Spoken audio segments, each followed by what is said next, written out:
mula sa mga mangyan. Sinasabi na ang mga mangyan ay nanirahan sa isla na Mindoro ng 6 hanggang 700 taong nakalilipas. Ang salitang mangyan ay ikinalulooban ng 7 ethno-linguistic na grupo na naninirahan sa bulubunduking lugar ng Mindoro, ang pang-7 malaking isla dito sa Pilipinas. Isinasalang-alang ng mga mangyan ang kanilang kasuotan upang makilala sila sa ibang grupo o tribo. Ang mga lalaking mangyan ay nakasuot ng bahag at baluka, habang ang mga babae naman ay nakasuot ng ramit at lambing. Lalaki man o babae ay parehong nakasuot ng hagkos, isang sinturon na gawa sa ratan at hulon naman sa babae na nakasuot sa kanilang bewang. Kahit anong edad, mapababae man o mapalalaki, magiliw sa pagsusuot ng mga kwintas at porselas na yari sa mga butil o kahoy. Ito'y hindi lamang gamit bilang dekorasyon sa kanilang mga katawan, datapwat ginagamit din ito bilang kagamitan sa kanilang mga ritual.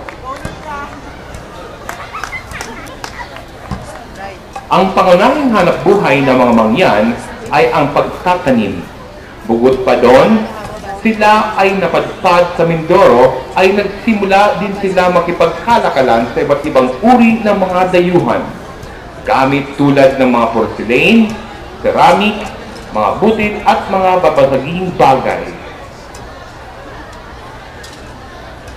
Katulad ng ibang tribo, ang mga mangyan ay pinilit itaboy ng iba't ibang agresibong grupo. Bilang pagiging mailap ng mga tao, ang mga mangyan ay piniling umalis sa kanilang lugar kaysa ipaglaban ito at mamatay.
ika-16 na siglo, pinangibabawan ng mga Espanyol ang komunidad ng Mindoro. Walang awang inatake ng mga mananakop ang mga baryo. Sinira ang komunidad at pilit inangkin ang kanilang mga ari-arian. Nakapanghihilabot na takot at presyon ang naipulot ito sa buhay ng mga mangyan. Sila ay ginawang bihag, binenta bilang alipin at kadalasan ay pinapatay ng walang awa. Tapos ang panahon ng Kastila, ngunit patuloy ang kolonisasyon ng mga mangyan. Pilit nilang tinatakasan ang lahat ng gulo kahit kapalit nito ay ang pagkawala ng kanilang tinitirahan. Patuloy nilang hinaharap ang kawalang kapatanagan sa kanilang pamumuhay at paglipat-lipat ng kanilang tirahan. Nakalulungkot lamang isiping hanggang sa ngayon ang prosesong ito ay patuloy na nangyayari. Pero para sa mga mangyan, ang buhay ay kailangan ipagpatuloy kahit ano pa ang maging kapalit.